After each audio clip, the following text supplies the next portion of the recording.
Hi, I'm Paul, aka Modus. I'm a musician from Spain, and by the time this video goes live, I will have been so for a decade. I've spent months thinking about this video and what approach to take, what should I say, what should I keep to myself. As luck would have it, it's difficult to summarize 10 years and a lifetime of musical experiences in a matter of minutes, so Occam's razor, simple is best. I guess this video will just be me and you talking for a little bit and catching up on things. And if you're new around here, well, it's as good a chance as any to reintroduce myself.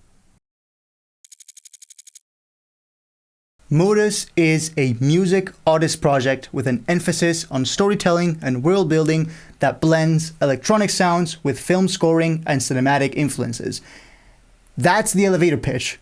It's also a rabbit hole that goes so much deeper than even I could have possibly prepared for, and I truly believe what we're building here, and I mean we, is very, very special. I know, it's a weird pitch, and if you've been following me and are still here after all this time, by golly, I salute you. Thank you so much for actively trying to understand and connect to whatever the hell's going on up here. On the other hand, if this is the first you see of me, first of all, congratulations, because you haven't had to endure this, or this, or this. All right, we are live.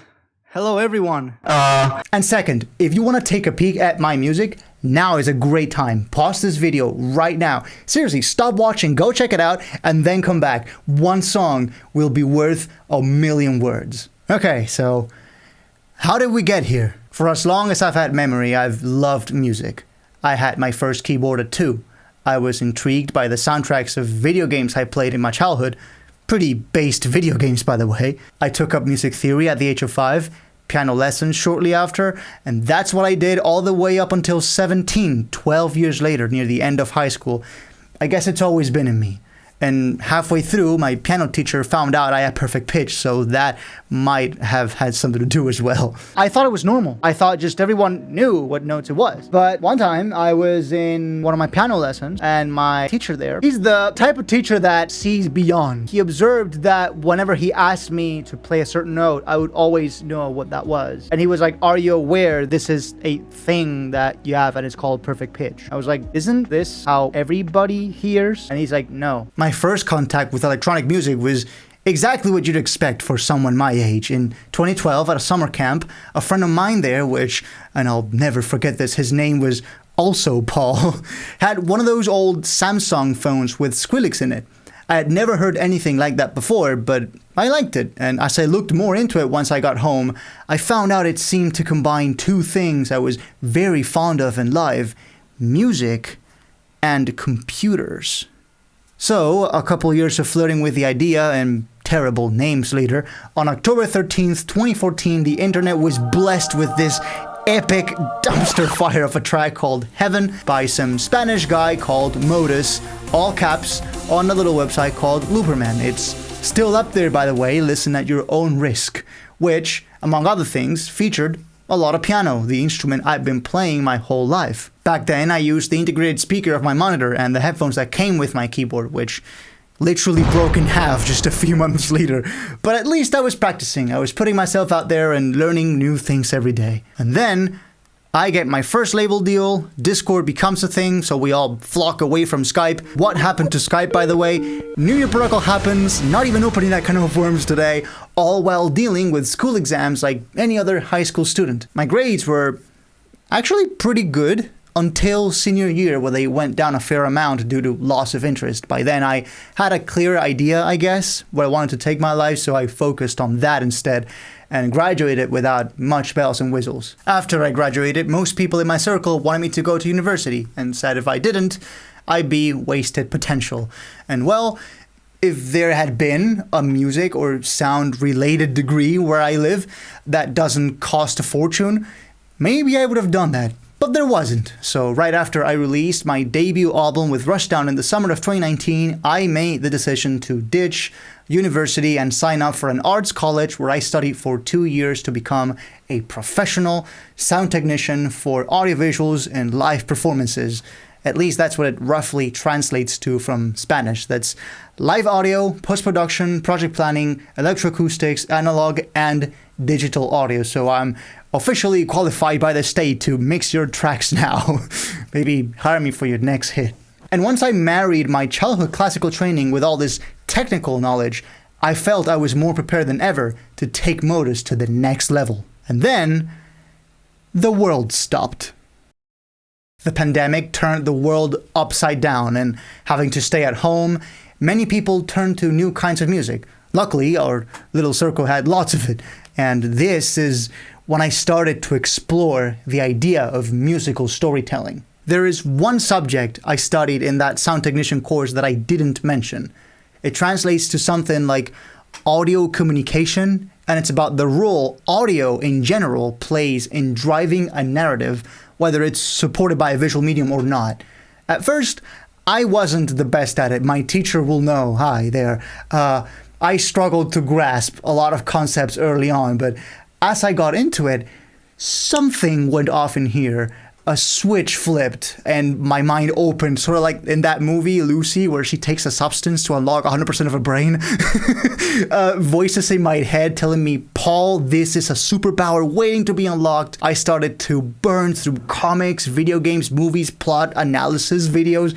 Anything with a story or a lore became of utmost interest to me. And then it hit me. I can do that. And that would be so cool. So I began to shift my approach on Modus. I started to experiment with world building. I found a new passion in blending my existing electronic sounds with orchestral instruments. I came up with a new visual identity to reflect all that. Pun very much intended. Things started to fall into place, and for the first time, I finally felt like I knew what I was doing. Timeless music that takes you to another world. It was there. I was doing it. I had found my place as an artist. And that brings us to now.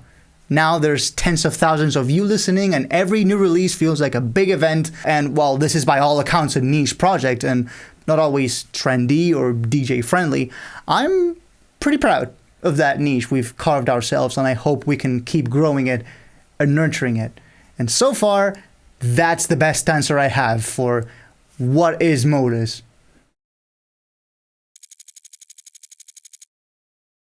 So now you know my personal story, but I also wanted to take this moment to weigh in on my experiences doing this for 10 years, what I've learned, and some very broad strokes on what I think of the scene as it currently stands in these changing times. This is my personal opinion.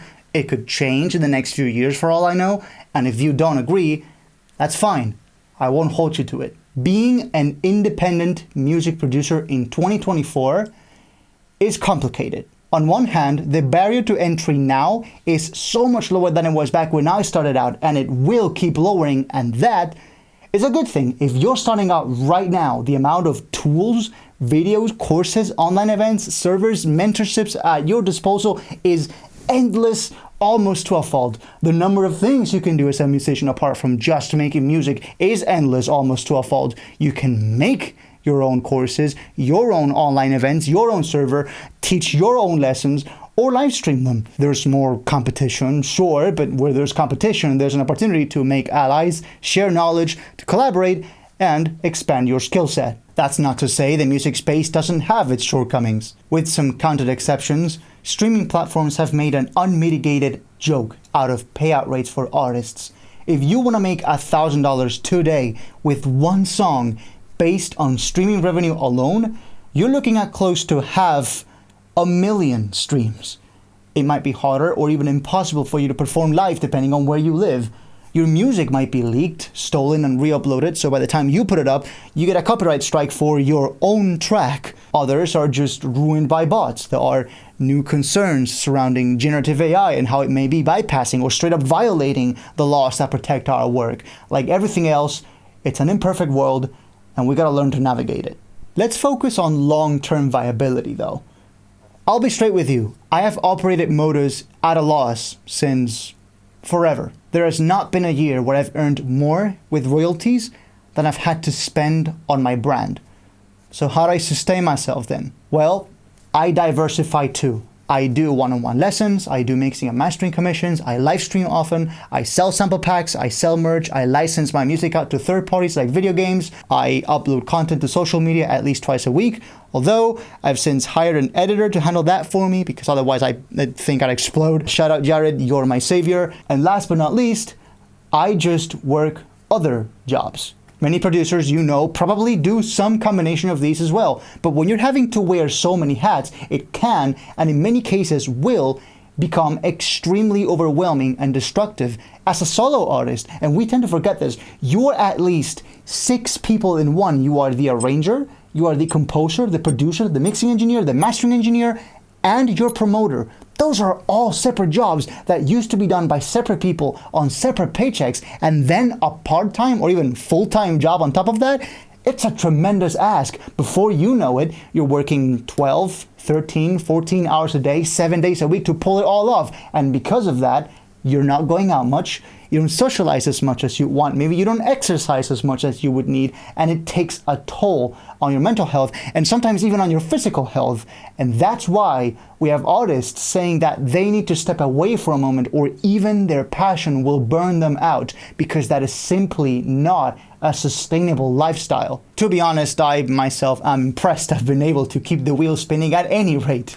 It may not seem like it, but 2023 and especially 24 have been the most stressful years ever for me behind the scenes and in my life outside of music.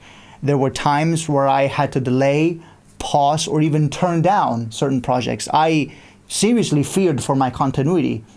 But when things in your personal life become too much of a clusterfuck, something's gotta give. Obsess over having to be terminally online to grow your audience and you will lose your mind. But on the other hand, you do need to build yourself a presence, so you do need to stay on top of things and keep the content coming.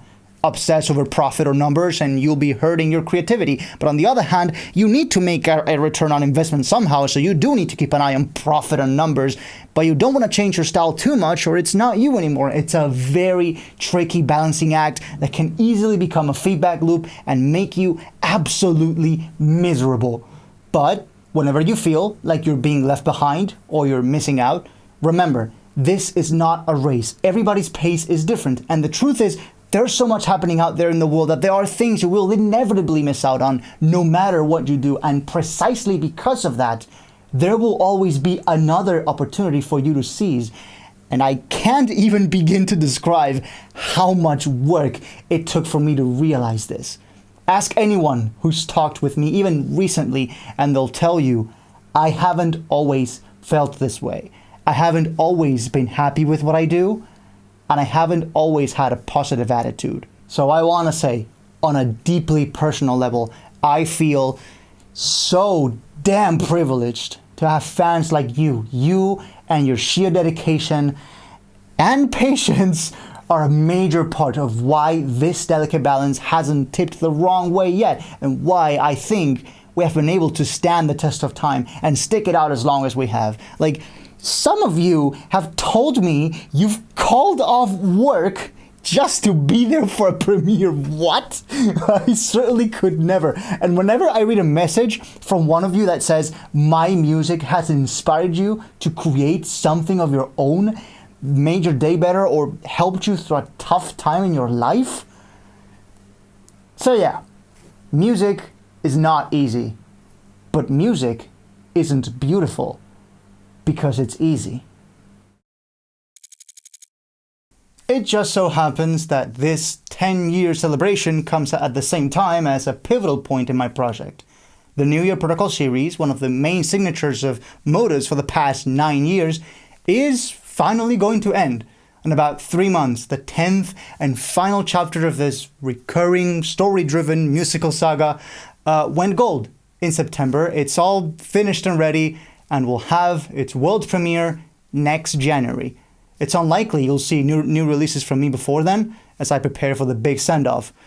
Certainly the end of an era, and you guys have been asking me, and rightly so, what's gonna happen after that? Are you done with music? Well, no. I feel like I still have many more stories to tell that don't involve the series. It'll just be new things, which I'm really psyched about. I've been working on the most epic experimental stuff. I'm about to start collabs again with so many people I've been wanting to work with for a long time, and I'm just having such a blast. I really can't wait to be able to tell you more about this post New Year protocol modus.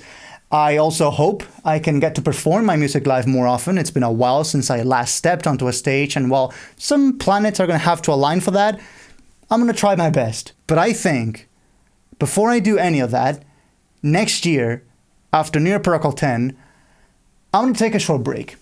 I'm going to sit down for a minute, sort out some things in my life, and watch the sun rise in a grateful universe.